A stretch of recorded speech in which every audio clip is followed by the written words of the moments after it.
Welcome to this lecture on Forex, foreign exchange. This is a popular topic, pops up quite often, but fortunately for the most part, this is really quite simple. What I'd also like to encourage everybody to do is, you'll see I'm going to try and go through the slides at quite a reasonable pace, because the lecture examples themselves actually help very much to show it, how to apply these different sections. Okay, so what we're going to see in this section is we are now going to be looking at a situation where South African taxpayers transact with foreign countries. So basically what that means is I'm a South African taxpayer and I buy something from a foreign country, or I sell something to a foreign country. Now we need to know how we're going to be treating that for South African tax purposes, because very often this happens in a foreign currency. So we know, for example, if you purchase trading stock, that you can claim a deduction under Section 11A on the cost when you purchase it. But now, if that cost over there is $1,000, how are we going to know how much you can deduct for South African tax purposes? Are we going to apply a spot rate? Are we going to apply an average exchange rate? Are we going to look at the FECs for exchange contracts and apply that? How are we going to determine that deduction? And that is basically what this section is going to try and answer for us.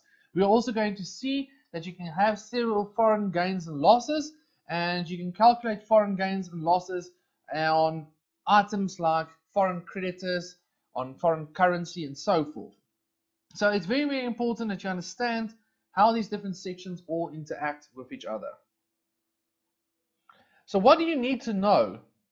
And what I mean by this is, after watching this and working for all of this and studying this section, what questions should you be able to answer?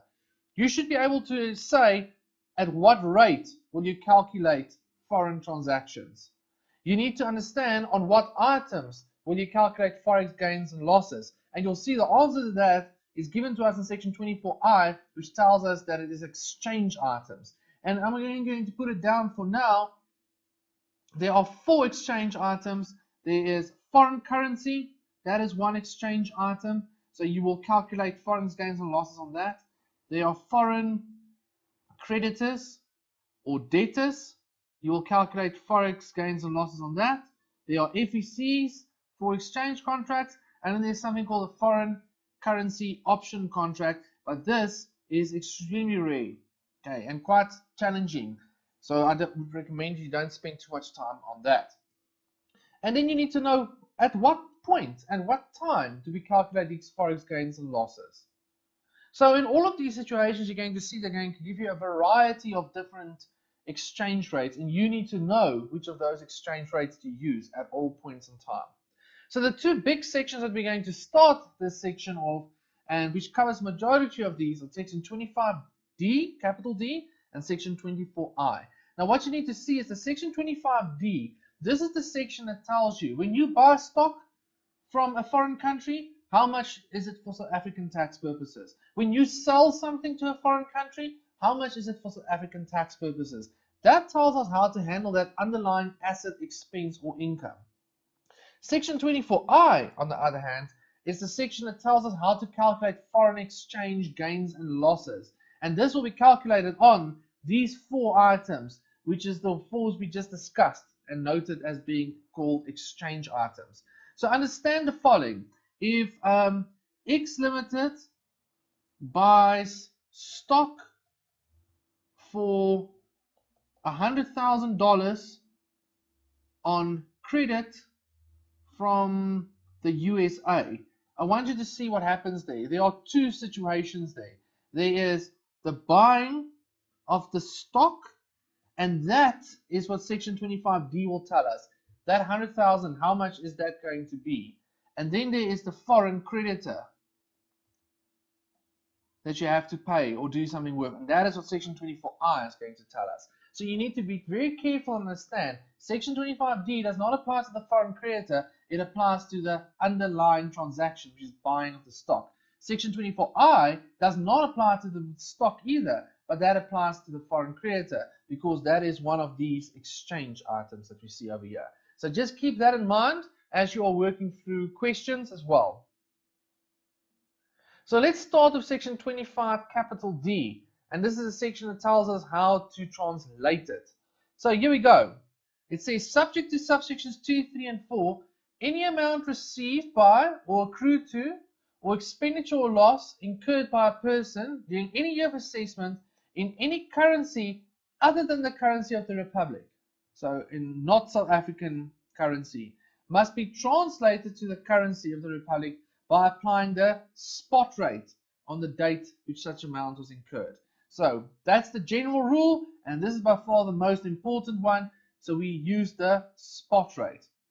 Now, in number 2, any amount received by or accrued to expenditure incurred by a person in any currency other than the currency of the Republic, which are attributable to a permanent establishment of that person outside of the Republic, must be determined in the functional currency of that permanent establishment and be translated by applying the average exchange rate. So this is if I'm a South African taxpayer and I've got a foreign branch. Now that foreign branch earns income. It's my income, but it's a foreign branch. It's a permanent establishment. So then I will use the average exchange rate. Guys, this is not very common to see. And then the last one, be on the lookout for this one, a natural person or a trust. They may elect that all, look at the word there, all amounts received by or accrued to or expenditure or losses incurred by that person or trust in any currency other than the currency of the Republic be translated to the currency by applying the average exchange rate for the year of the relevant year of assessment. Now I want you to make sure you see what this says. It says you may elect.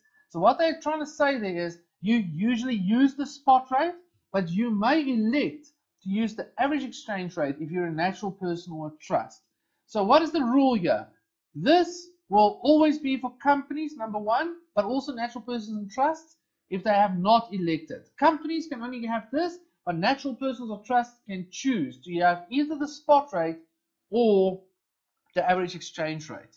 Very, very, very important. Now, this reason why I said you must look at the word all, it means that obviously the taxpayer is going to choose the option that works out best for them.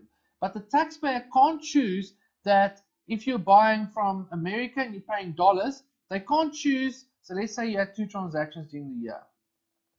They can't choose to apply the average exchange rate to transaction 1 and then the spot to number 2. They have to apply either the average or the spot to both of them. Right, so everything from one of the currencies. Okay, so just nicely summarized. Section 25D, here we go.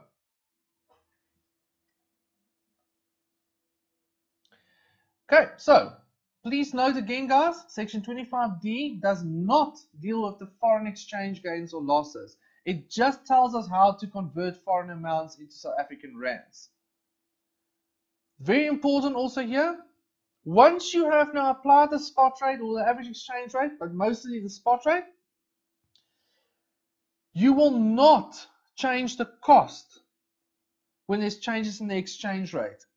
Okay, so what do I mean by that? If they say $1 equals 10 rands on day 1, day 300. Okay, so what I want you to see is on day 1, we buy a stock, and on day 300, we pay for it. When we recognize a stock, so let's say it is $100, the Section 11A deduction we'll have is $100 times the spot rate, 10 rands, and this is a company, so 1,000 rands. That 1,000 rands, once you've calculated it, it does not change. So the fact that we end up paying 15 rands does not change the cost of the stock. That difference between the 10 and the 15, that 5, that will be a foreign exchange gain or loss. In this case, probably a loss because we are going to be paying more. So that is very, very, very important. Now, this time when you have to apply the spot rate and so on, I want you to understand you have to apply the spot rate on what is called the transaction date. We're going to use this term a lot. The transaction date is the date when risk and rewards of ownership have passed.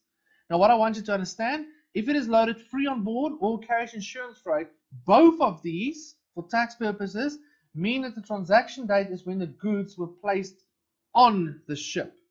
So it's not the date you enter into the transaction or the date it's delivered, it's when it is put on the ship. So if I buy things from America and they put it on the ship, The moment they put it on a ship, it becomes mine if it's FOB, and therefore I am responsible for any losses that are incurred. So it is not the date which the contract was entered into.